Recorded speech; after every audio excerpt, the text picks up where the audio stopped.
Question one, go back. Question one, what do we do with the Mosaic Law? Understand its limits, understand the purpose of the different elements, moral, civil, ceremonial. Question two, how do we apply Old Testament laws in the New Testament?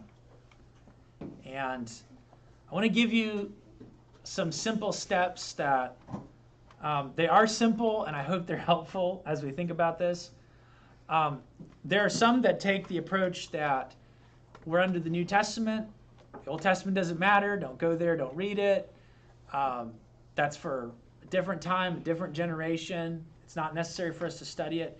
And I think that is very short-sighted, personally. Okay. And one of the reasons that I say that is because obviously the apostles quote extensively from Old Testament laws and make New Testament applications. And I feel like I beat this one a lot, but the one about taking care of those who minister in the Word. He goes to the example of not muzzling an ox when it's treading out the corn. Well, what that shows you is that in Paul's mind, there is a principle that underlines that one example, and that principle can be applied in the New Testament to someone who you are benefiting from. And I think you could honestly say that it's not limited to the example that Paul used of someone who's ministering the Word. It could go to lots of different areas as well. So what that tells us is that when we look at the Old Testament law, we need to ask some questions to understand before we move to application. So the first thing is this. We need to observe the context carefully. Somebody, I know it sounds so easy to state that, but what are some things about context that we need to ask ourselves when we're looking at an Old Testament law? Go ahead, Joel. Why was this written? Okay, why was this written? Very good. When was it written? To whom was it written? Okay, yeah, go ahead. What were the original words used? What were the original words used? Good. Sometimes it's helpful to know what was being commonly practiced at the time that's being confronted. Okay? One of the things that we see in the Old Testament law is that God is drawing a very clear distinction between the way that his people are supposed to live versus the way that the Canaanites are living and the way that the Egyptians are living. And so when he gives a law, a lot of times he's giving that law with the backdrop that the practices of the Canaanites are actually the opposite of this. Or the practices of the Egyptians are actually the opposite of this. So when we look at the context, we need to consider that. And also it's important to recognize that these laws are cases. And the way that a case law is given is you have this scenario that illustrates a principle. And that principle that underlies that law can be applied in lots and lots of different ways. Not, okay, we have 1,000 different scenarios, we're going to write a specific law for each of those 1,000 different scenarios.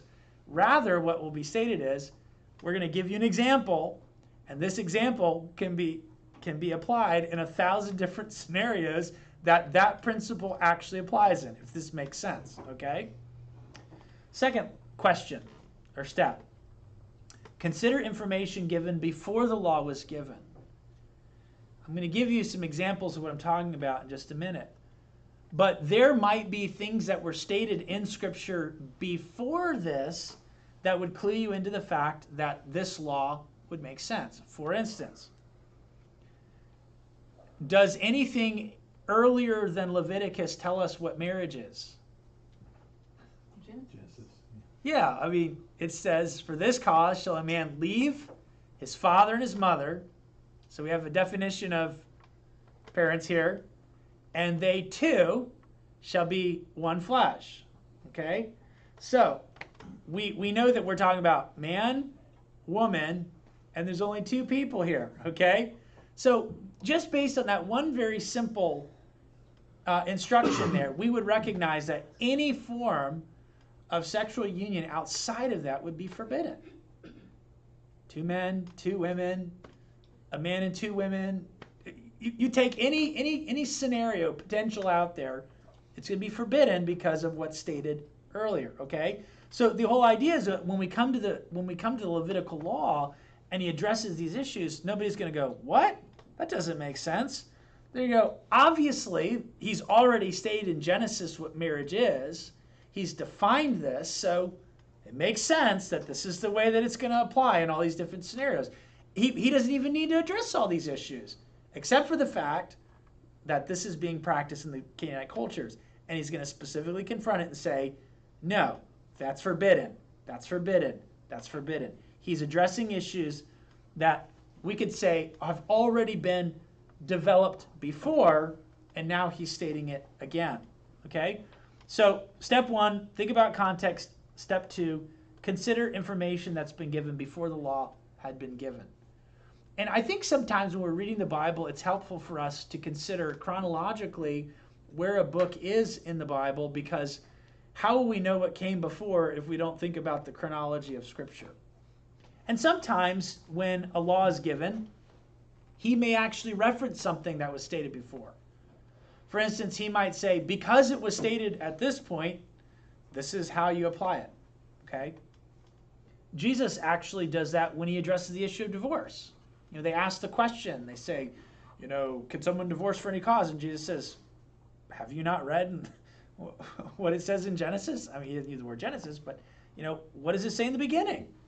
Okay? And they're like, well, hold on, what about this? And he's like, just look at the purpose of marriage, and it should answer the question. That's what he's saying. Okay? Question 3, consider the underlying principle upon which the law, the law is given. Okay? Now this is the point that I think is very, very important. So if this is a case law scenario, then I need to ask the question, what is the principle that the case is establishing, because it's going to go into other areas. So there's some fascinating laws that we read about, civil laws in the Mosaic Law. For instance, if someone has a flat roof, which everybody in those days would have had that, they were supposed to put a banner around the side so that people wouldn't fall off of the roof. You say, well, what was the point of that? Was that to say that we need to put something on top of our roofs here or something like that? No. It was to establish the principle that you need to consider the safety of other people when you build something. I mean, that's really what he's saying there. Or where he talks about the fact that if a person has an animal that gets out and it damages someone's property, the animal had to be killed. And not only did the animal need to be killed, but the owner of the animal would have to pay compensation for the damage that was done. And if the animal had known to be dangerous, and the person did not take care of the animal properly, then there was an even stiffer penalty than that was before. What does that tell you? Well, it tells you that you're responsible for your stuff, okay? So we have these kinds of law scenarios that could be applied in all kinds of different scenarios. So consider the underlying principle on which the law, not ma, is given. Step 4. Look at the New Testament application of the principle. Now, what you will see is that there are many, many examples in the New Testament where Paul will be teaching on an issue, and he will reference an Old Testament law. It is not his way of saying that Old Testament law, the Mosaic system, is still valid today.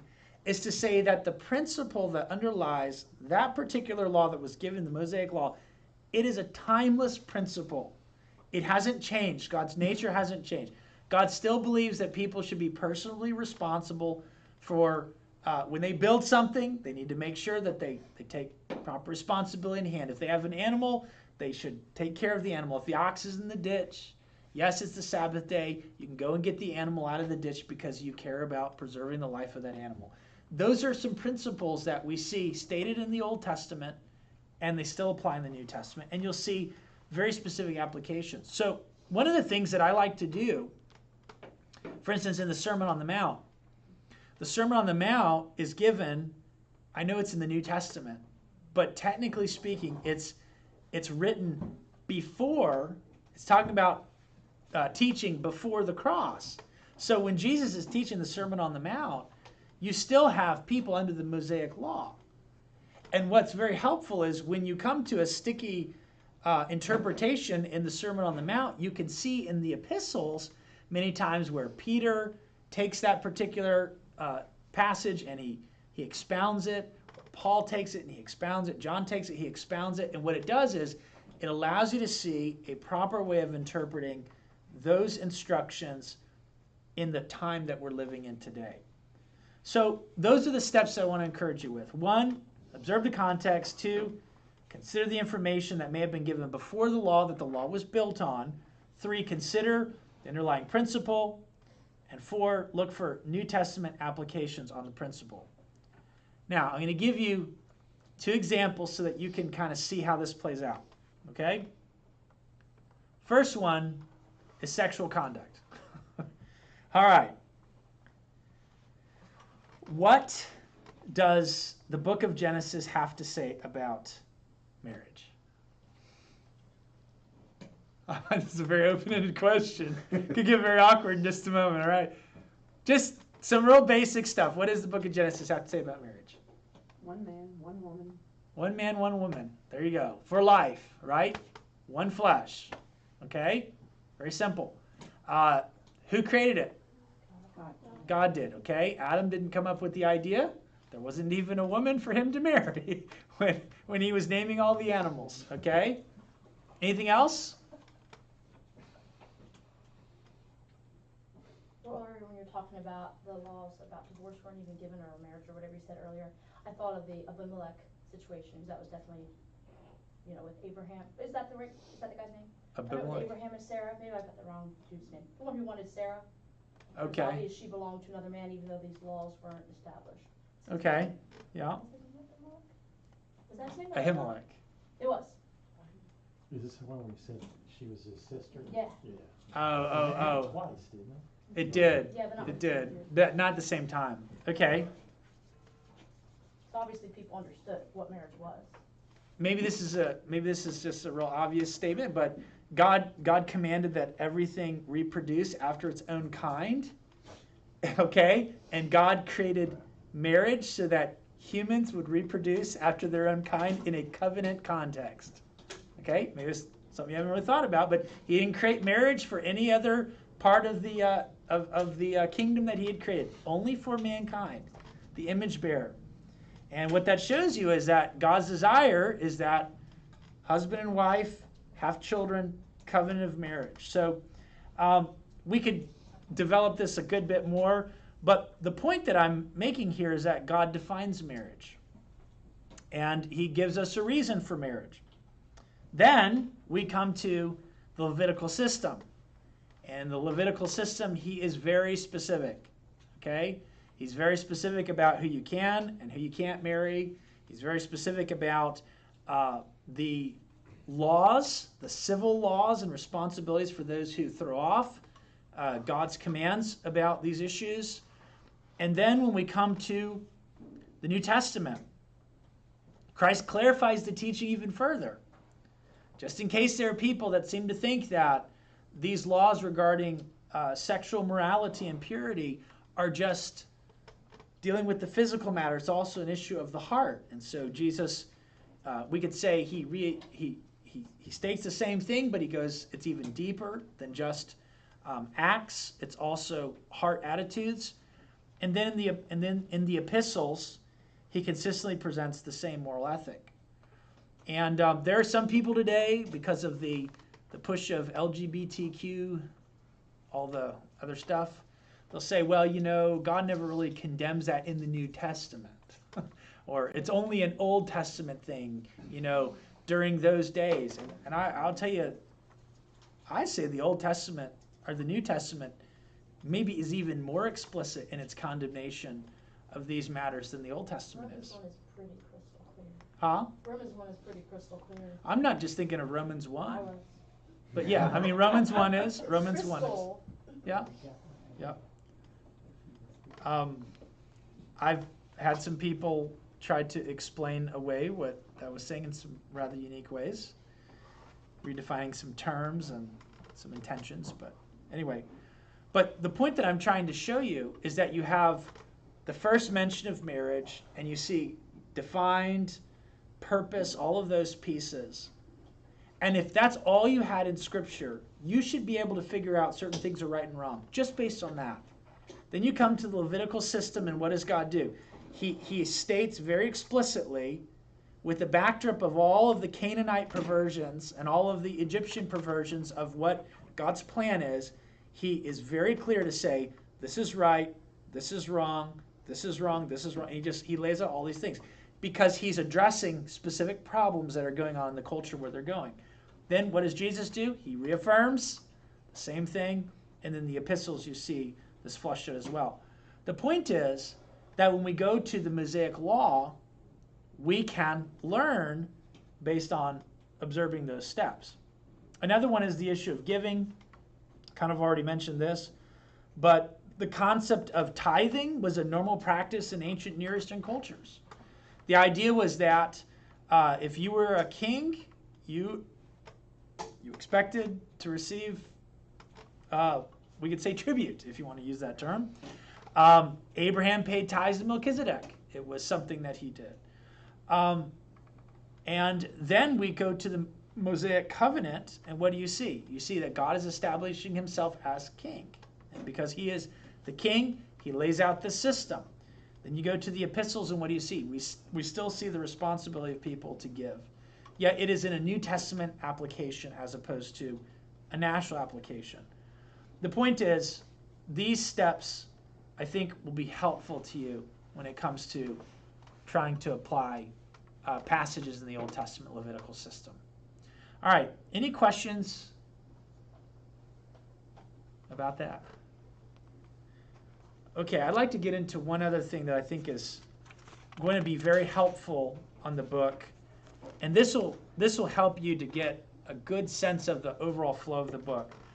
And this is something that I've kind of, I guess, developed in my appreciation for more recently, and that is considering the structure of a book. I don't know how you read a book. Some people don't read very much. Some people love to read. But if you really want to read a book well, and you're reading a book that's been written well, the person who's written the book has a very clear structure to what they're trying to accomplish. And if they're writing well, there are going to be certain themes that they're going to re-emphasize over and over and over again. You look at where the book starts and where it ends. In fact, if you really want to understand a book well, read the table of contents, see the chapter divisions, and then once you've kind of gotten a sense of how the book's going to flow, you start reading it and you jump into the details. A lot of people don't realize this, but when we come to the Bible, that is how we should read books of the Bible. We tend to think in terms of, I'm going to memorize that verse right there. I'm going to memorize that verse right there. I'm going to memorize that verse right there. And I'm happy that we memorize verses, okay? Or, okay, chapter 1's done. I'm going to stop my Bible reading there because I ended up chapter 1. Then the next day we pick up chapter 2. And we don't see that there's this like continuation of a flow of thought. Or maybe there's a change of flow in the middle of chapter 2, not at the end of chapter 2. Or it might be on verse 5 instead of verse 1, okay? There's certain things that sometimes because of the way that we read our Bibles, we miss these things. And so analyzing the structure of the book is helpful. And the book of Leviticus has a very distinct structure, okay? The first section involves ritual sacrifices, chapter 1 through chapter 7. I want to make a comment. I don't remember if I put this in the notes or not. I don't think I actually have this on my, I don't have this on my PowerPoint. But the ritual sacrifices kind of fall into two categories. Some would be thank offerings that remind the people of God's grace, and burnt purification or restitutionary offerings reminding them of God's justice and their continual need for a substitutionary atonement. So in chapter 1 to chapter 7, you're going to see some of the sacrifices are, we could say, free will offerings, ways of saying, God, thank you. Okay? A grain offering was not a blood sacrifice. It was, God, thank you for your provision. Thank you for your goodness. But then there were other sacrifices that were obligations. I have sinned. Yeah, go ahead. What do you mean grain offering? Grain. Grain. As in, like food, right? Yeah, absolutely. Wasn't that condemned by God with Cain and Abel?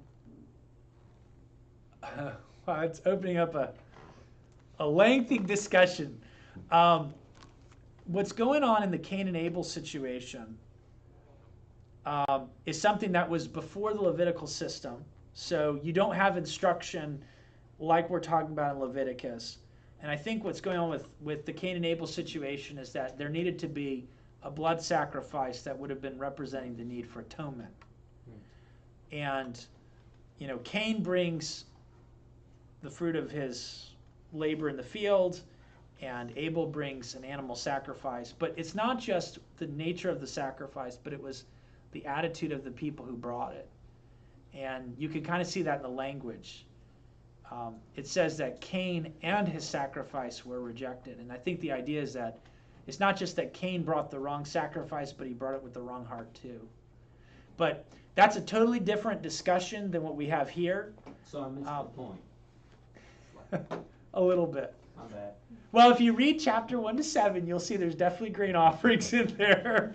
But the point of these sacrifices is that some sacrifices were basically saying, God, thank you. And others were saying, God, I have sinned. There's a difference between those two things, okay? And trying to think how to go beyond that. But as we get into this, you'll see more where we're going. But you had something to say? The idea of the first fruits. First fruits would be an example. Yeah. Correct. Yeah. Good. Okay, then the next section, verses 8 to 10, is the ordination of the priesthood. In these chapters, he talks about the responsibilities of being a priest, who can be a priest, how they need to approach God, those things. And ironically, at the end of that section, chapter 10, we have the story of Aaron's sons being killed. Chapter 10, God's strict guidelines were violated by Aaron's sons, leaving a sober warning to the people. This is pretty much the only narrative portion of Leviticus, and so it's really drawing us to a very simple point here. Then the next section, chapters 11 through 15, are dealing with ritual purity. Now this is issues of ceremonial uncleanness. Okay, this is not talking about moral uncleanness. It's talking about ceremonial uncleanness. For instance, you come in contact with a dead person. Okay, you have leprosy, and when we say you have leprosy, I guess I probably could qualify for this right now. Not that I have leprosy in the biblical sense, but I have poison ivy on my hand. All right, and that would be something that would probably make me ceremonially unclean if I lived during this time, because it's like oozing and things like that, So when he talks about leprous conditions, sometimes this was something that was life-threatening and a person was going to die. And sometimes this is something that they would heal from eventually. They'd have to actually go to the priest, and they'd have to get cleared to say, hey, I'm clean. And then there would be some ceremonial things they'd have to do. But this is dealing with ritual purification. Chapter 11 through chapter 15. And then we come to chapter 16 and 17, and this is dealing with the Day of Atonement. National purification was accomplished annually through the offering of the blood of a bull, and the sins of the people were annually symbolically placed on the head of a scapegoat, which symbolized the removal of the guilt. So there were two things, you talked about this, two animals. One was called a scapegoat. It was sent out from the people, and the other one died and its blood was sprinkled. So one is demonstrating the fact that there's got to be death to remove, without shedding of blood there's no remission, okay? And the other is symbolizing the removal of the guilt as the scapegoat is sent out. It's like the sin of the people is being sent out. If you're looking at the book, this is the central part of the book. And you can see that because the next theme that's going to be in is moral purity, 18 to 20. Now, you'll notice something. 11 to 15 was ritual purity, 18 to 20 moral purity. Do you see the parallelism there? Do you see the parallelism there of ideas? Guess what the next section's going to be? The qualification of the priesthood, 21 to 22. Do you see the parallelism there? To 8 to 10. The priesthood is ordained, 21 to 22. The qualifications of the priesthood are stated again. And then the ritual feast, 23 to 25. These would be your feasts like the 7 annual feasts that remind the people who they are as a redeemed people and the blessings that they enjoy as God's people. Now, what you can see there is that there's parallelism on the two sides. Ritual sacrifice, ritual feasts. Priesthood ordained, qualifications of the priesthood. Ritual purity, moral purity. Do you see that? Day of Atonement. What is the point? The point is that Day of Atonement is the focus of the book of Leviticus. The way that a holy and righteous God can dwell amongst a sinful people is because of atonement. And so that takes us back to the place where we started at the beginning of the book of Leviticus.